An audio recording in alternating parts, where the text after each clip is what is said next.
teach you economics standard 12, and I am from KB Agrawal English Medium School.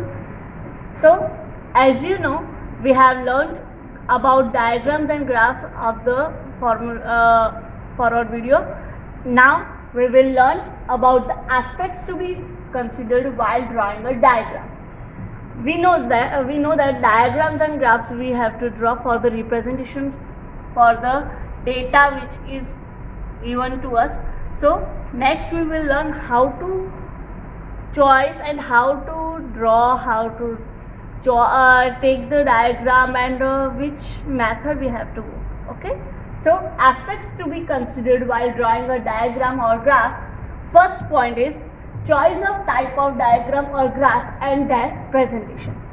Yes, हमें पता है कि हमें डेटा दिया हुआ है, राइट, पर उस डेटा को हमें चॉइस कैसे करना है, उसको रिप्रेजेंट कैसे करना है, तो उसके टाइम पे आपको चॉइस करना है कि आपको डायग्राम कौन सा ड्रॉ करना है, डायग्राम ड्रॉ करना है, बार डायग्राम ड्रॉ करना है कि पाई डायग्राम ड्रॉ करना है, राइट।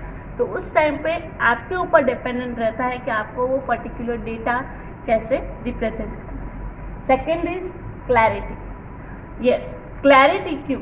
क्योंकि उस टाइम पे अगर क्लैरिटी है, अगर आपका डायग्राम है या फिर ग्राफ है, वो अच्छे से क्लैरिटी नहीं होगी, नीट एंड क्लीन नहीं होगा, तो वो कोई देखना नहीं चाहेगा, ऑब्वियस चीज़ है, राइट। दूसरा, अगर आप एक प्रॉपर प्लेस पे आप उसको रिप्रेजेंट कर रहे हो, तो अगर वो नीट एंड क्लीन नहीं होगा तो वो आपकी एक तो इम्प्रेशन डाउन रहती है, दूसरा जो सामने वाला जो समझने वाला है उसको भी मिस गाइड होगा, राइट। तो इसके लिए उसकी क्लैरिटी अच्छी होनी चाहिए। हाँ, अगर आप उसको डिनोट करना चाहो तो आप अच्छे से एक दूसरे कलर्स का यूज़ कर सकते हो, अगर आप चाहो तो उसमें दूसरे शेड्स भी डाल सकते हो। Scales and measures. यस, अगर आप ग्राफ और डायग्राम ड्रॉ कर रहे हो तो आपके स्केल्स और मेजरमेंट्स है वो प्रॉपरली आपने चूज़ किए होने चाहिए, और वो एक इतना क्लैरिटी होना चाहिए कि वो अच्छे से ड्रॉ हो सके, उसके स्केल्स और जो भी मेजरमेंट्स है वो क्लियरली आप चॉइस कर सको और अच्छे से आपका रिप्रेजेंटेशन भी हो। Next is representation of axis. Yes, axis X and Y है। वी नो दैट कि उसके जो एक्सिस होते हैं वो एक्स एंड वाई में हम होते हैं। जो इंडिपेंडेंट डेटा होते हैं वो मोस्टली वाई पे होते हैं, या फिर एक्स पे जैसे भी वर्टिकल और हॉरिजॉन्टल बार डायग्राम्स ड्रॉ किए जाते हैं। तो वो एक्स और वाई जो है वो पर्टिकुलर डेटा आपको उस पर रिप्रेजेंटेशन अच्छे से करना है। Data table and sources of data. अभी आपको जो वो पर्टिकुलर डेटा है वो कहाँ से मिला है, जैसे कि सेंसस 2004, 2001, 2011 ऐसे एक कुछ लिखा हुआ होता है, राइट। तो उससे क्या है कि वो जो पर्टिकुलर जो सोर्स आपको जहाँ से मिला है वो अगर आपने वहाँ पे डिफाइन किया हुआ होता है, जैसे कि ह्यूमन डेवलपमेंट रिपोर्ट होता है, तो उसके अकॉर्डिंगली वो डेटा पे हमारा क्या हो सकता है, एक सेटिस्फेक्शन होता है, एक ऑथेंटिकेशन मिलता है कि हाँ ये पर्टिकुलर डेटा अच्छे से सही होगा या फिर राइट है, राइट। उसमें अगर चलो आपको सपोज डाउट भी मिलता है कि अगर यहाँ पे ये डाउटेड है, तो वो पर्टिकुलर जो डेटा है, वो जो सोर्स डेटा है, उसमें आप जाके चेक भी कर सकते हो कि आपके वो डेटा सही है या गलत है। क्योंकि अगर चलो सपोज आपको डायग्राम मिलता है, तो वो डायग्राम में आपको अगर कोई भी कंफ्यूजन आता है तो वो सोर्स पे आप जाके वो अच्छे से आपका क्लियर कर सकते हो। और डेटा टेबल है, जैसे कि आपने डेटा टेबल जैसे बुक्स होता है तो वो आपको 20 है, 25% ऐसे एक जो पर्टिकुलर टेबल होता है वो अगर टेबल रहेगा तो वो अच्छे से सामने वाला समझ भी पाएगा। Method of calculating the data. अगर चलो कोई डेटा कॉम्प्लेक्स है तो आप उस टाइम पे एक पर्टिकुलर मेथड यूज़ करते हो स्टैटिस्टिकल, तो उस वो मेथड भी अगर आप वहाँ पे क्लियर करते हो तो वो सामने वालों को अगर अच्छे से दूसरी मेथड्स जो होती है वो उसको अगर अनकोड करना है, मीन्स कि एनक्रिप्टेड होता है, तो एनक्रिप्ट करना हो तो उसके टाइम पे भी ये यूज़ हो सकता है। टाइप्स ऑफ डायग्राम, अभी हमारा पॉइंट है types of diagram. Types of diagram कितने हैं? एक है टाइम बेस्ड लाइन डायग्राम, दूसरा है बार डायग्राम, और तीसरा है पाई डायग्राम में। अभी हम देखेंगे time based line diagram, pictures which show the shape और slope of a relationship in economics between two variables are often drawn।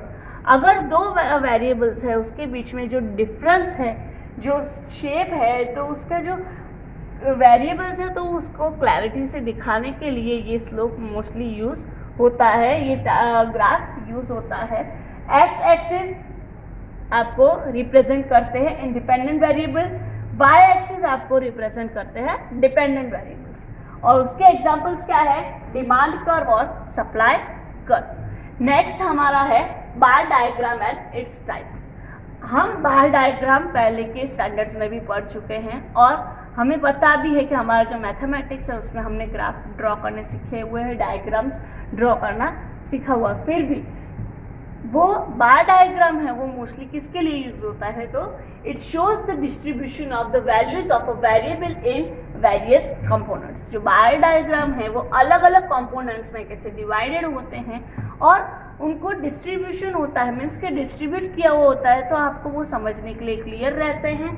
Next है वर्टिकल और horizontal bar is drawn for each value of a variable. अभी horizontal और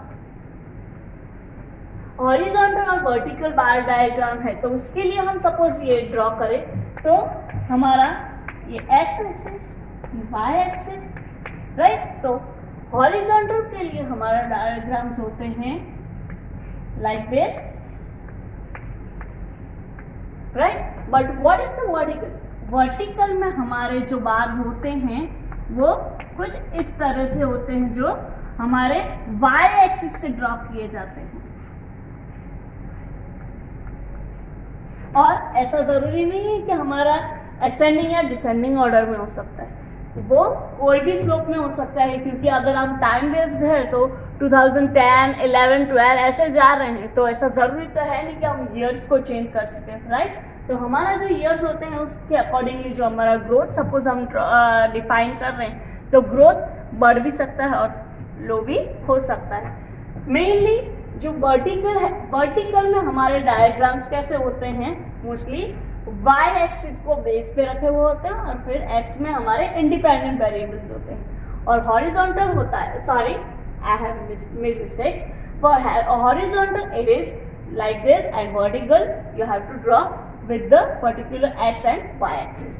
Next is separate bar for each section and time period and height length of bar indicates the value for the section and time period. जो separate bars है वो हर एक section और हर एक time period को अलग से आपको डिफाइन करता है, उसकी हाइट और लेंथ है वो इंडिकेट करती है उसकी वैल्यू।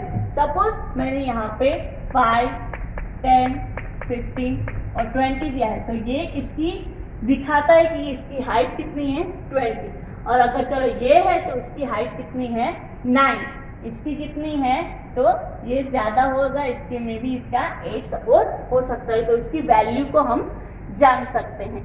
नेक्स्ट लेंथ, राइट, इसकी हाइट और ये लेंथ, तो लेंथ आपकी जो होती है वो पर्टिकुलरली आपकी फिक्स्ड रहती है, एक पर्टिकुलर स्केल के थ्रू आपको वो ड्रॉ करना होता है। ऐसा नहीं कि आपका जो पर्टिकुलर डायग्राम है, एक आपने ये इतना छोटा इतना वाइड किया, दूसरा इतना पतला किया, तो वो आपको एक मिस कंडक्ट करता है, right. Next is types, simple bar diagram, clustered bar diagram and divided bar diagram. First simple bar diagram, तो सिंपल बार डायग्राम है तो उसके लिए हमारा कैसा होता है डायग्राम,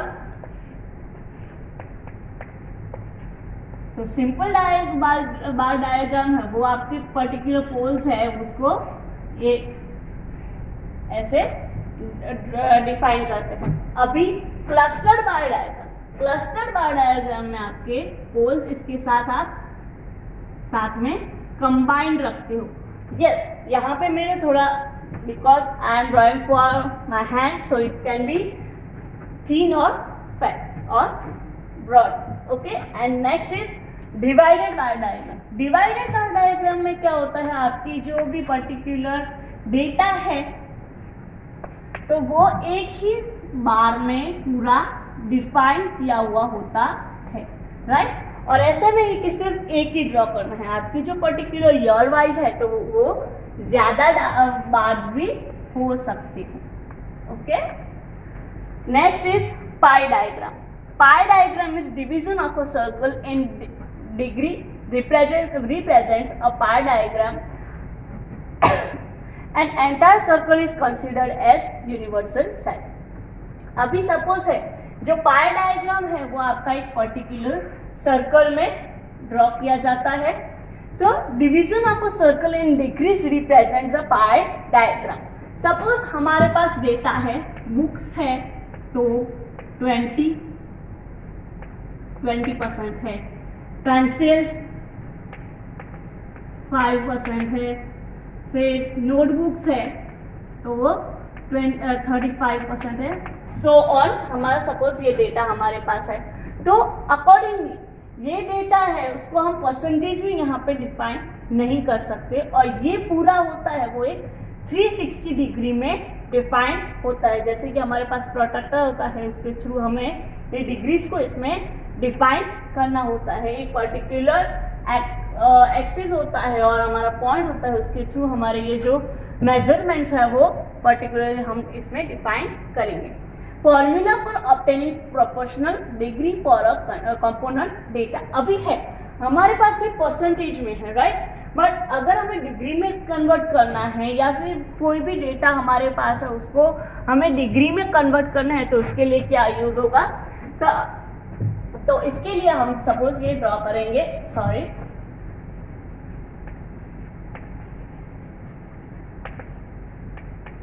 राइट। तो ये फॉर्मूला को हम इवेल्युएट करते हैं। जैसे कि हमने बुक्स की वैल्यू ली तो डिग्री को फाइंड करने के लिए हम कंपोनेंट वैल्यू हमारी कितनी है 20% है, इसकी वजह से हमारा टोटल वैल्यू होगी 100 और हमारा 360। तो उसकी जो वैल्यू आएगी उसको इवेल्युएट करके फिर हमें यहाँ पे इसको डिफाइन करना है। दूसरे अभी aspects of pi diagram, aspects of bar diagram वो हम नेक्स्ट देखेंगे। अभी जो हमने बार डायग्राम और पाई डायग्राम जो पहले वाले वीडियोस में देखे थे उसी का अभी जो उस टाइम पे ड्रॉ करने के लिए जो हमें चीज़ें ध्यान में रखनी है वो बारे में हम जानेंगे। अभी है aspects to be considered while drawing a pie diagram, क्योंकि हमारा पाई डायग्राम कंटिन्यू हो रहा था, उसमें हमने देखा था जो component value divided by total value multiply 360 था जो फॉर्मूला था उसको फाइंड करने के लिए। अब 360 डिग्री मेक्स अ सर्कल, वो कंपलसरी है कि उसको अगर हमें सर्कल कंप्लीट बनाना है तो उसके टाइम पे हमारा 360 डिग्री कंपलसरी होना चाहिए। Second, sum of total of the degrees of all divisions और सब डिविजन्स मस्ट बी 360। जो भी हमारे पास डेटा है, सपोज क्यों ना हमारे पास 5 डेटा हो टेबल में कि 20 हो, क्योंकि हमारे उस टाइम पे जो टोटल वैल्यू है उसके साथ ही हमारा जो फॉर्मूला है, फॉर्मूला के थ्रू ही डिग्रीज में कन्वर्ट करके ही हमें पूरे सर्कल में उसको फिलअप करना है, डायग्राम ड्रॉ करना है। दूसरा, कंपैरिजन ऑफ रीजन्स और time period then 2 diagram can be drawn. अगर 2 रीजन्स या फिर 2 टाइम पीरियड के बीच में अगर कंपैरिजन हो, सपोज है हमारे पास टाइम बेस्ड है 2011 to 2017 तक का, और अगर रीजन्स है कि पर्टिकुलर जो स्टेट है उस टाइम पीरियड का तो वो हमें जानना है, तो उस टाइम पे हमारे पास सपोज गुजरात हो और इंडिया है तो वो 2 रीजन्स के बीच में हमें अगर जानना हो तो गुजरात है उसको अगर हम चाहें तो एक स्मॉल लाइन में स्मॉल सर्कल में ड्रॉ कर सकते हैं, और इंडिया है जो कि बिग है तो उसको हम बिग मेजरमेंट्स के साथ ड्रॉ कर सकते हैं। और कंपैरिजन अगर हमको दोनों के साइड करवाना है तो वो हम दोनों जो पाई डायग्राम है, दोनों सर्कल्स है उनको पास पास में ड्रॉ कर सकते हैं। नेक्स्ट है bar diagram. Aspects to be considered while drawing a bar diagram. All bars should be of equal width. जैसे कि मैंने आपको पहले ही बोला था कि अगर जो हमारा डायग्राम है तो वो अगर हम ड्रॉ कर रहे हैं तो एक पतला, एक मोटा, एक ज़्यादा, ऐसे इस तरीके से करेंगे तो वो हमारा क्या होगा, गलत। कंपलसरी जो हमारे बार डायग्राम्स होने चाहिए वो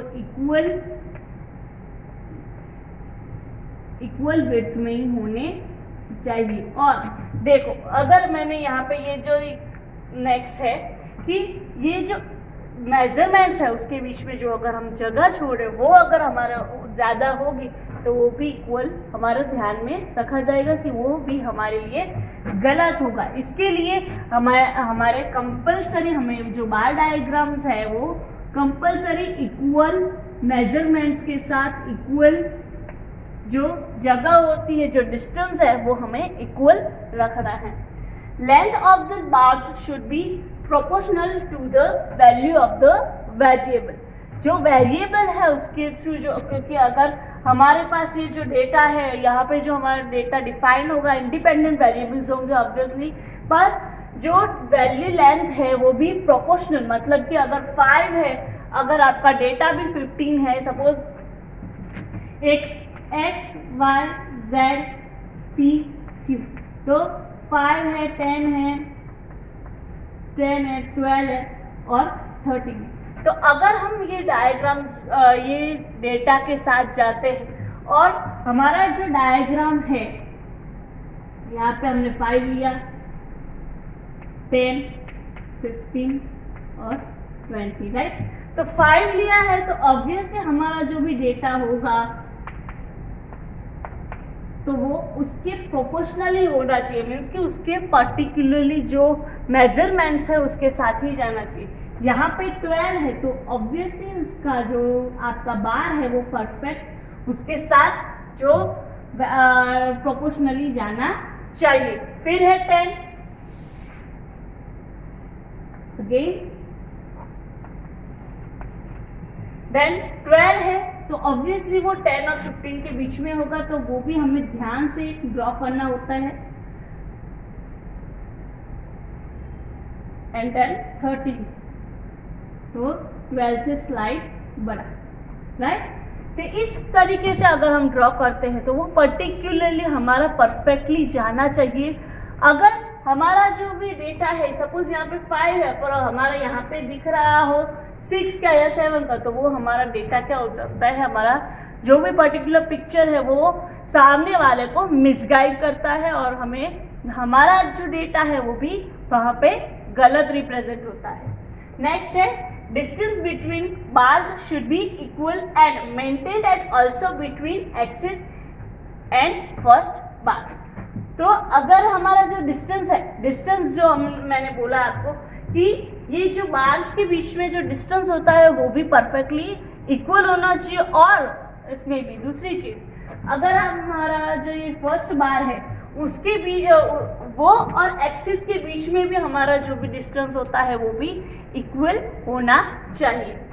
नेक्स्ट है all bars must rest on the same line. जो भी बार्स है वो एक सेम लाइन में होने जरूरी है।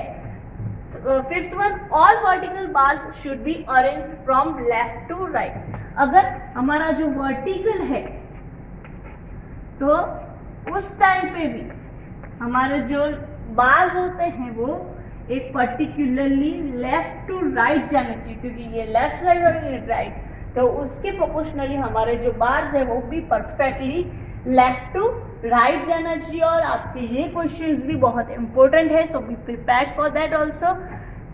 स्टूडेंट्स लाइक और सब्सक्राइब करना है और प्रिपेयर करते। Thank you.